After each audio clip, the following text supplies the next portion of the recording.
Inside Lucas's aircraft hangar in Roswell, New Mexico, Jane Rask awoke suddenly with one sharp gasp of air that forced her to sit up, and she whispered, "Why am I naked again?" Jane looked around the hangar and saw a cold, spilled pasta fagioli all over the floor. "What a crime," she whispered. Then she looked the other direction and saw Lucas Green, naked and asleep. Jane lowered her head into her open hands and silently screamed. Jane quickly found her red one-pocket t-shirt and gray sweatpants. "So long, socks, wherever you are. It was nice while it lasted. I gotta get the fuck out of here," she whispered. Jane scrawled Lucas a note and grabbed the kitten-face keys. Walking out barefoot, shut the door very, very gently and started out, babied the McLaren until she was far out of earshot. Then Jane punched it like an F1 driver. Jane had been summoned by the director. Nearby, also on Earth 4, at the diner, Agent 3 had just arrived and was writing his cup of coffee as he sat down. As Julie briskly arrived with 3's contraband Colombian coffee, 3 noticed her skin was sallow and she appeared to be infected with weasel measles. 3 shook his head in disapproval. Placing the coffee pot on 3's table, Julie pressed her forearm touchscreen pad and she turned seafoam green with white tribal swirls around her face. "Sorry, big guy, I was dodging my bookie." Julie could almost feel heat coming from Agent 3 as he scowled from behind his hat and collar. I know, we talked about this before, but I had an in on the horse race. I used to give it sugar cubes as a foal. Stinking horse. Anyway, are you having the usual?" 3 nodded and Julie yelled into the kitchen, "Give it to me dry, mister." "Good luck with that."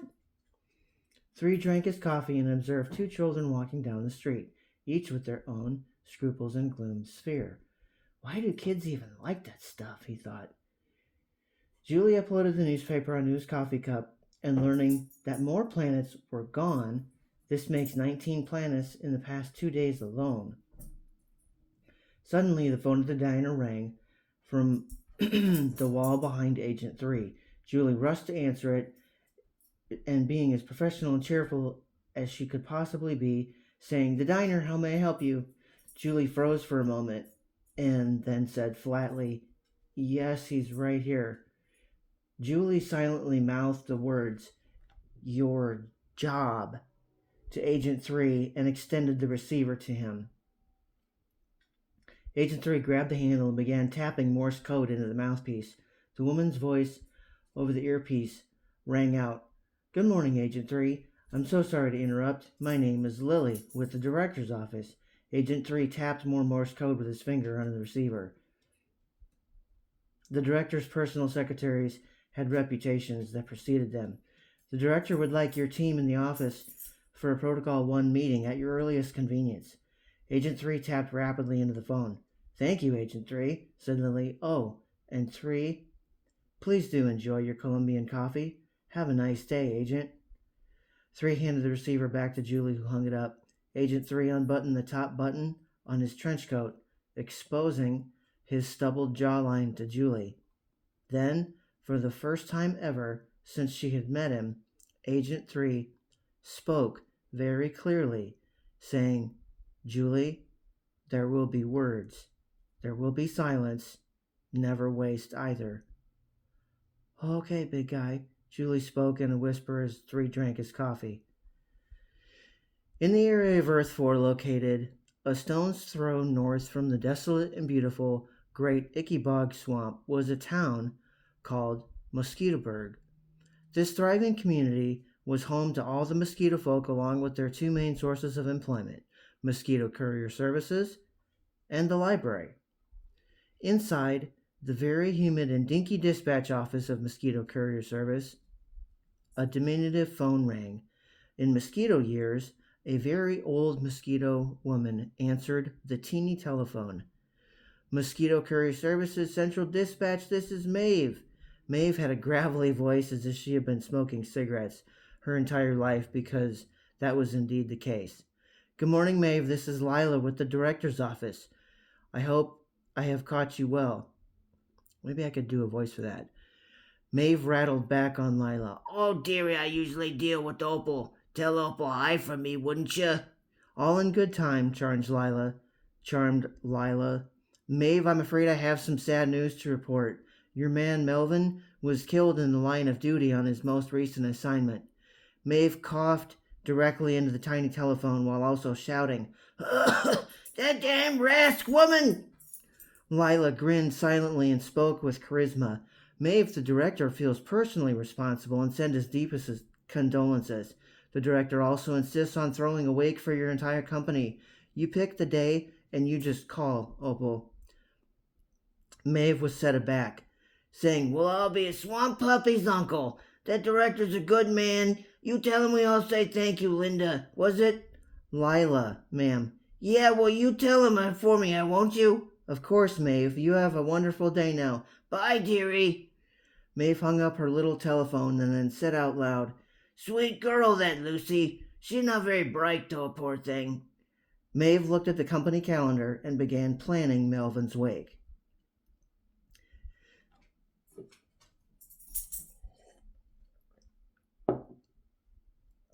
In a certain dingy alley somewhere on Earth 4, Lloyd the bartender was just opening his bar for the day and could already hear the phone ringing inside. As Lloyd walked into the bar, he could see the phone practically dancing itself off the wall. Lloyd ignored the two collapsed trench coats sprawled across the bar top and spilling down each onto a bar stool. Lloyd picked up the headset and spoke. Lloyd's bar. Good morning, Lloyd. This is Lily with the director's office. May I have Agent 2, please? Aiming and releasing, Lloyd dropped the headset onto a collapsed trench coat, which was indeed Agent 2's head. Rasping and fighting with the handset, 2 said, What? Good morning, Agent 2. How's your head? This is Lily, the director's personal secretary. Agent 2 snapped to attention and began violently pounding the bar top to rouse his brother, Agent 1, while replying, Yes, hi, Lily from the director's office. How can I help you, Lily? Agent 1 was now awake and tipping a jar of pickles in order to drink the briny juice. Lily continued at Agent 2's ear. The director would like your team in his office for a Protocol 1 meeting at your earliest convenience. Yes, of course, thank you. Good day, Agent 2. Bye. The hell'd she want? Said Agent 1 with pickle juice running from the corners of his mouth. Where's 3? Asked 2. Probably at the diner with that chick, said 1, snapping his fingers directly in 1's face and speaking sharply. 2 said, Hey, Protocol 1, the director, whole team. Agent 1 rose and fluffed out his trench coat, allowing it to fall naturally, placed his fedora on his head, and a hard-boiled egg into his mouth, whole. Agent 2 rolled his eyes. What? Asked Agent 1 with a mouthful of egg. Lucas Green woke up to his telephone, which was exceptionally loud to compensate for hearing loss sustained from certain occupational hazards. Lucas stood up and saw his only company this morning was cold pasta fajoule. His heart sank, feeling crushed and defeated. Lucas walked over to the workbench, still undressed, just to silence the ringing faster. Good morning, Mr. Green. My name is Lila with the director's office. I trust I've caught you at a good time? Lucas was confident that he had heard a stifled nasal laugh from Lila as he replied, Sure, what can I do you for? Mr. Green, the director would like a fireworks display for his birthday, and your name was mentioned.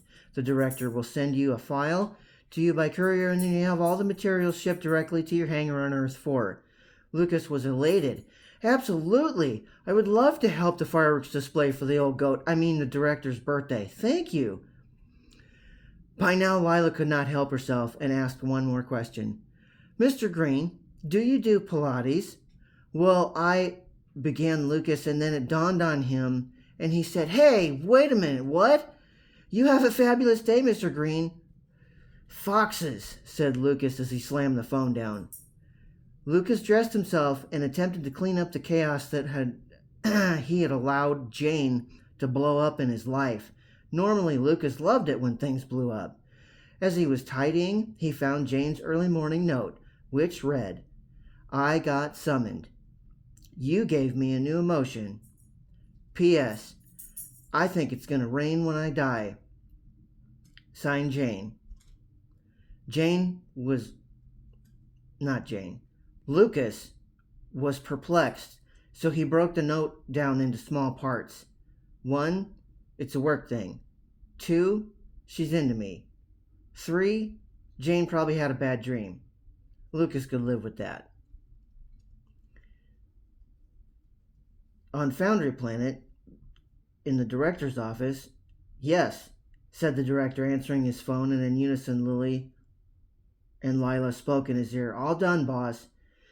In calm, mellow tones, the director replied, Very good, girls. Pack your bags. Plan a luncheon with our friends at pub on the island. I'm looking for as much silver iodide as they can get their paws on. The silver iodine needs to be sent to Ocean. You can count on us, boss, they said happily. Of course, said the director and hung up. Lily and Lila looked at each other in disbelief and then screamed together, Pub on the island! Then they began running all over the office, opening and slamming cupboards, throwing things and nipping and barking at each other.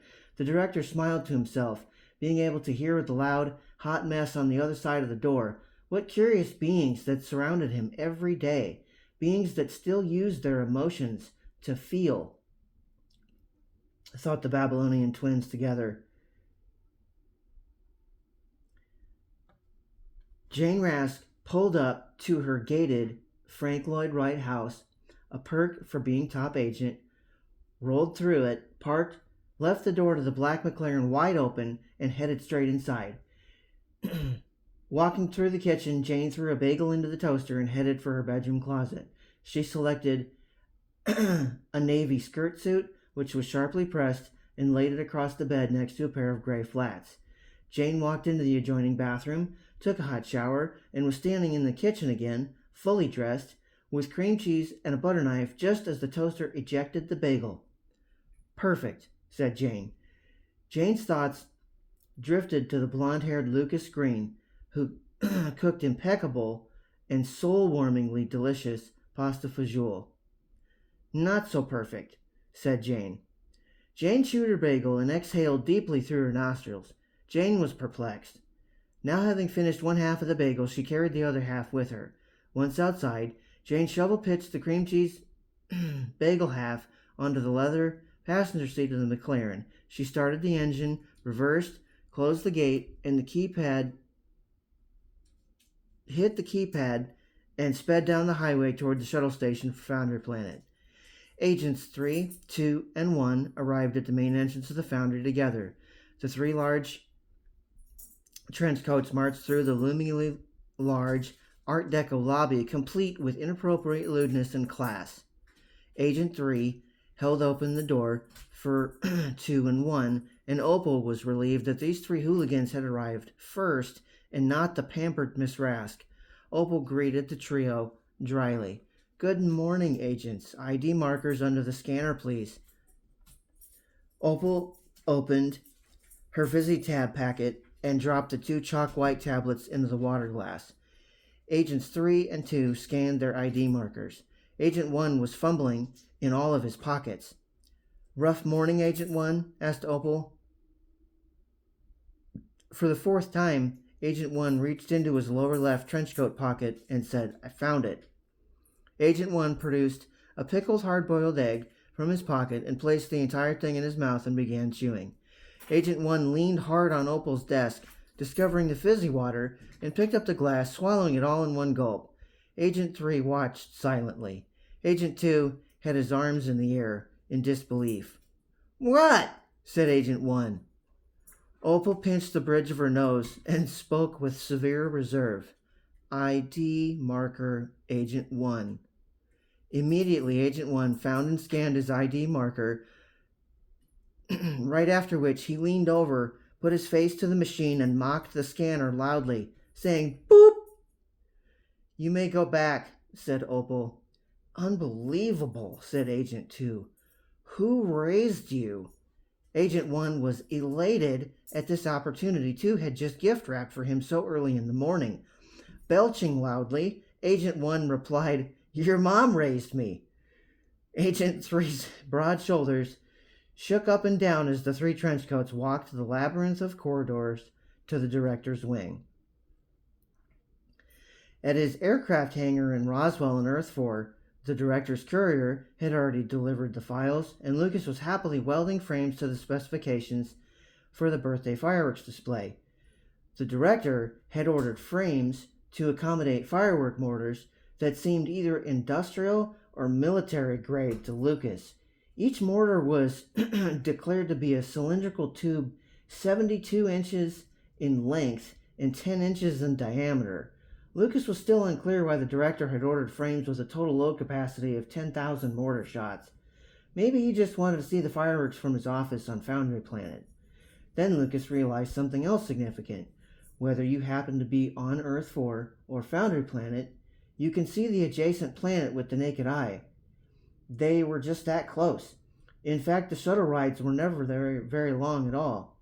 Lucas now had the first set of frames loaded and strapped down to his flatbed 18-wheeler. He plucked one strap with his finger and it rang in an audible tone. "That baby isn't going anywhere," he said. Lucas cranked the diesel engine and headed north into the desert. After several miles of driving, Lucas had yet another realization, an increasingly dangerous habit of his. Lucas had been employed by Foundry Inc. for several years, and he was certain that the director had never publicly celebrated a birthday before. Oh well, surely it was his overactive imagination. Then Lucas decided after he dropped off these frames, he would head south of Roswell for lunch at the diner. Lucas loved it when Earl the Octopus made the entire kitchen crash and then everyone clapped. "Your mothers were impressed with it," he said, smiling with his downshifting going uphill. Jane chewed the last bit of bagel as she looked in the rearview mirror and wiped cream cheese from the corner of her mouth and promptly into the leather passenger seat with the rest of the smeared cream cheese. Jane then smartly drifted the McLaren around the hairpin turn of the Foundry's driveway, watching in awe as sunbeams danced across the high-gloss black paint of the vehicle. Jane just loved simple beauty. Now in the courtyard of the main entrance to Foundry Inc., driving exceedingly fast, Jane opened a small panel on the dashboard and pressed the red button. Immediately, 4 sections of steel and glass walls on the building folded away like doors, allowing Jane to directly enter the loomingly large Art Deco lobby, complete with appropriate lewdness and class. Jane continued to speed until the last moment when she pulled the McLaren into a 90-degree turn, slid, and stopped just exactly next to a statued running water fountain. As the driver door raised and Jane stepped out, she was greeted by a marsupial boy in a full mechanic suit and cap, who said, "Good morning, Agent Rask." "Good morning, Denji," chirped Jane, tossing the keys high in the air and smoothing her skirt as if in all one motion. "Have a great day, Agent Rask," said Denji, who caught the keys with his extremely long prehensile tail. "You too," said Jane with a toothy smile. Jane strode toward reception and flung the door open just as Opal was doing a crossword puzzle. Jeffy spotted Jane first. "Incoming!" Jeffy dove back behind his desk, screaming as a red light began to flash. Jeffy was wearing a green military helmet, complete with brush cover hanging over the edges. "Good morning, Agent Rask. ID marker, please," said Opal, looking up. Jane ran her ID marker through the scanner, scrunched her nose to Opal, and said, "That Jeffy is so funny." Then Agent Rask walked to the director's wing as everyone stopped and said hello to her. On the other side of Foundry Planet, pub on the island, the director's personal secretaries, Lily and Lila Fox, had just stepped off the water ferry and were making their way into the infamous pub on the island. The tall, well-dressed Fox women received much attention and adulations from many patrons, while they ignored everyone and headed straight for the Weasel Brothers' private room in the back. Lila rapped on the door, and a sliding viewing door rapidly snapped open and shut. The door opened and the duo entered the room. Lily and Lila were greeted by a robotic drink slinger who took their orders and showed them to a table where the Weasel brothers were already seated. As Lily and Lila approached, Stink, Stank, and Stunk rose, and copious and overzealous greetings were thrown around as freely as rice at a wedding. Once everyone's ego had been sufficiently tickled, the robotic barkeep also arrived with libations.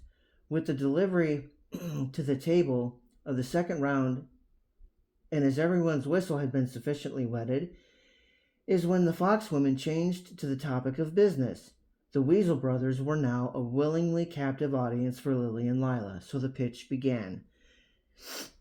Taking turns, Lily and Lila interrupted and talked over each other. Just imagine the director's birthday with fireworks. So how many fireworks? It looks like a war. You know the director loves antiquities. He found formulas from original Earth. Ancient cultures used to use silver iodide packed into the fireworks. The director wants your help in securing silver iodide. We mean lots and lots of silver iodide.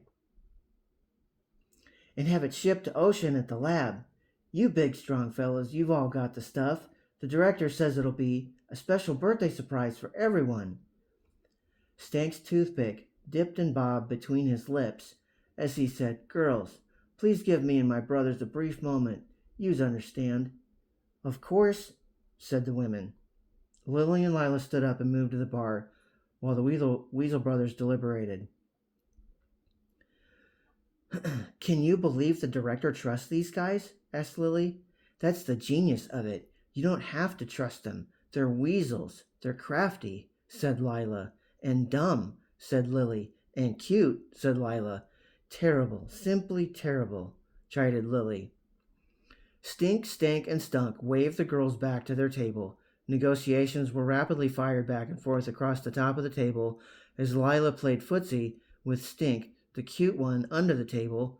Transportation was arranged and prepaid. Fees were agreed upon, and like a written contract, verbal riders were agreed upon, some more savory and unsavory than the others. Stink now spoke up about the last piece of pertinent business, asking, "So why Earth 4? What is on that dump of a planet anyway?" Lily and Lila momentarily froze, giving each other side-eye, before finally saying, "The Foundry's fireworks expert." All three weasels let out a long sigh of acceptance. "Oh,"